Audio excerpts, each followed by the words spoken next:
এদের বর্তোয়া নিলে তুমি মরার আগে মরে যাইবা, অর্থাৎ রুহু থাকবে, দেহ থাকবে না, হাত থাকবে পাওয়ার থাকবে না, চোখ থাকবে পাওয়ার থাকবে না, মরার আগেই তুমি পঙ্গু। অতএব তুমি ডাক্তার হও, তবে এমন ডাক্তার হইও না যে তাসলিমার মতো জুতা খায়া পালানো লাগবে। এই ডাক্তারের লাভ আছে? খবরদার, এমন এক ডাক্তার হইও রোগীরাও তোমার লাইনে ভিড় দিয়া আজান হয়ে গেছে, তুমিও নামাজে যাইবা, রোগীরাও নামাজ পড়বে আর দোয়া করবে এই ডাক্তার ভালো, এর চিকিৎসা আমি অবশ্যই ভালো, ভক্তিতে মুক্তি। ডাক্তার জেনারেল লাইনে জীবনে মাদ্রাসায় পড়ে না, এরকম ডাক্তার দিনদার নাই? তা তুমি কেন ভয় পাইতেছো যে আমি ডাক্তারি পড়তে গিয়া জান্নাত পাবো না? তুমি জান্নাত অর্জন করো, তুমি মা বাবার সাথে ভালো আচরণ করো, দোয়া নাও। তুমি মা বাবার টাকা চুরি করো মোবাইলের জন্য, তুমি দোয়া পাবা কেমনে? সারা রাত দরওয়াজা জানালা আটকায় আকাম করো মোবাইলে, চেহারাটা নষ্ট করে ফেলেছো। এই মোবাইলের কারণে তোমার চেহারায় নূর নাই, উজ্জ্বলতা নাই, আকর্ষণ নাই। সারা রাত মোবাইল চালায়া কিডনিটারে শেষ করছো, ক্রিম টিরিম লাগায় তো ভাবতেছো তুই একজন সুদর্শন সুপুরুষ, অথচ তোর উপরে ফিটফাট, ভিতরে সদরঘাট, কিচ্ছু নাই, কিডনি নাই, মেধা নাই, হার্ট নাই, মোবাইলে সব খেয়ে ফেলেছো। তুমি মানো আর না মানো, আমার কিছু করার নাই, তবে কথা আমার 100% একুরেট। এই মোবাইলের কারণে তোর কিডনি নেই, খবর ল। এই মোবাইল দেখতে দেখতে তোর চোখের পাওয়ার নাই, কানের পাওয়ার নাই, হার্ট তোর দুর্বল, তোর মেধা দুর্বল, লেখাপড়া নাই, চরিত্র নাই, মা বাবার দোয়া তোর কপালে নাই। এই মোবাইল, এই একটা মোবাইলকে কেন্দ্র করে মায়ের সাথে কত গাদ্দারি করেছো, মা বাবার সাথে কত বেয়াদবি করেছো এই শুধু মোবাইলকে কেন্দ্র করে। বন্ধুর সাথে গাদ্দারি করেছো, মা বাবার টাকা চুরি করেছো, শিক্ষকের সাথে বেয়াদবি, এই একটা মোবাইল কেন্দ্র করে। আলেমের সাথে বেয়াদবি, না তোর আমল আছে, না আখলাক আছে, না চরিত্র আছে, তোর মধ্যে আছে বলতে কিছুই নাই। আছে একটা রুহু, এটা গেলে তুইও নাই। এরে যুবক, আমি তোমার কল্যাণের জন্য বললাম, এরপরও তোমার কপাল এতই যে খারাপ। তুমি আমার কথাটা নেও না, বরং উল্টা মন্তব্য করো। প্রয়োজনে হুজুর বাদ দাও, বক্তা বাদ দাও, আমগো আকাম বাদ দিব না। তাই তো মোবাইল ওয়ালাদের এই হালাত, মা ছাড়বে, বাপ ছাড়বে, দুনিয়া ছাড়বে, মোবাইল ছাড়বে না। আল্লাহ হেদায়াত দান করে।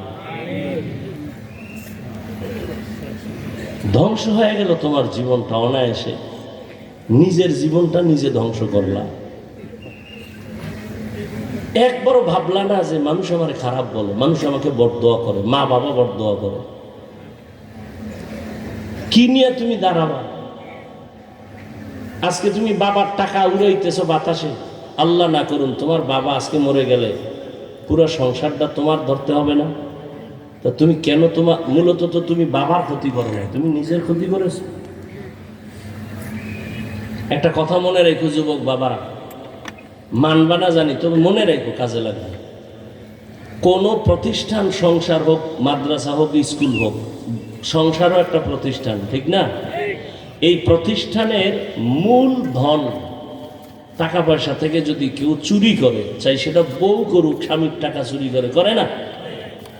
অথবা সন্তান করে, আজীবন কথাটা মনে রাখবা, ওই সংসারে কোনোদিন কোটি টাকা আসলেও কোনোদিন ওই টাকায় বরকত হবে না। অশান্তি আর জঞ্জাল লেগেই থাকবে ওই সংসারে। তো তুমি বাবার টাকা চুরি করে তোমার বাবার ক্ষতি করতেছো, এক পর্যায়ে তুমিও ক্ষতিগ্রস্ত হচ্ছ। দোকান দেয় তোমার বাবা, তুমি টাকা সরাইতেছো, দোকানে কোনোদিন লাভ হবে না, লস লস লস। এক সময় ডাকাতি হবে, চুরি হবে, আগুন লাগবে। তো তুমি বাবার কেমন সন্তান? অভিশপ্ত সন্তান, যে নিজে বাবার ক্ষতি করো, মায়ের ক্ষতি করো, নিজের সংসারের ক্ষতি করো। নিজের ভবিষ্যৎকে তুমি অন্ধকার বানাচ্ছ। কে বুঝাবে তোমাকে এই কথা? বুঝানোরও মানুষ নেই, বুঝারও মানুষ নেই, বিরোধিতা করার মানুষ আছে। গুগলে সার্চ দিয়ে আজকে দেখবা টাচ মোবাইল চালাইলে কি কি অঙ্গের ক্ষতি হয় দেখে নিও। আমি হুজুরেরটা মানবা না, এটা অবশ্যই আমি জানি, তবে ওখানে সব থিওরি দেওয়া আছে।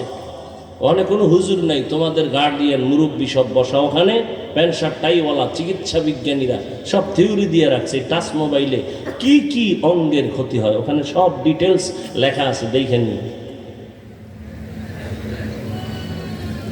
এসা তুমি মোবাইল তো চালাবাই, জিব্রাইল বললেও ফিরবা না, যে অবস্থা। তুই তো ভালো কিছু দেখো,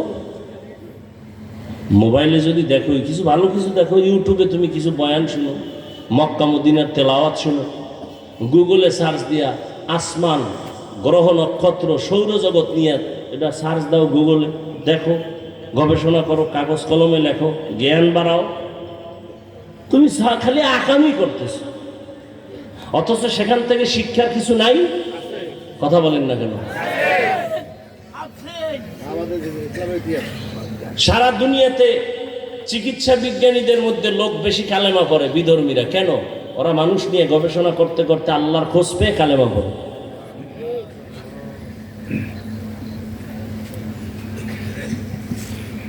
অতএব আপনার আমার জীবনের মূল কাজ হলো ইবাদত।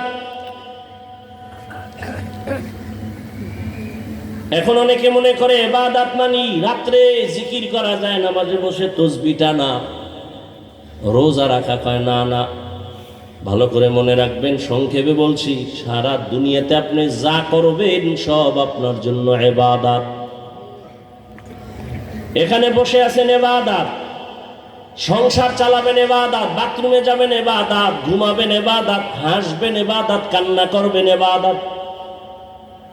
তবে মন গড়া না, দুইটা শর্ত বাইনা করতে হবে। এক, আল্লাহকে খুশি করার জন্য। দুই, নবীজির আদর্শ মেনে। নবীজির আদর্শ মাইনে যদি আপনি বাথরুমে যান ইবাদত, নবীর আদর্শ ঠিক রেখে যদি ঘুমায় যান ইবাদত, অর্থাৎ সওয়াব। আর নবীর আদর্শ বাদ দিয়ে যদি নামাজও পড়েন, কাজে লাগবে না। একজনে মাগরিবের 3 রাকাত ফরজ নামাজে দাঁড়ায় চিন্তা করে, বেজোর হইলে লাভ কি, আরো 2 সিজদা মাওলারে বাড়াইয়া 4 রাকাত জোর বানাই। আল্লাহর মহব্বতে আরো 2 সিজদা দিয়া 4 রাকাত বানাইছে। আল্লাহ কত খুশি। কথা বল না কেন?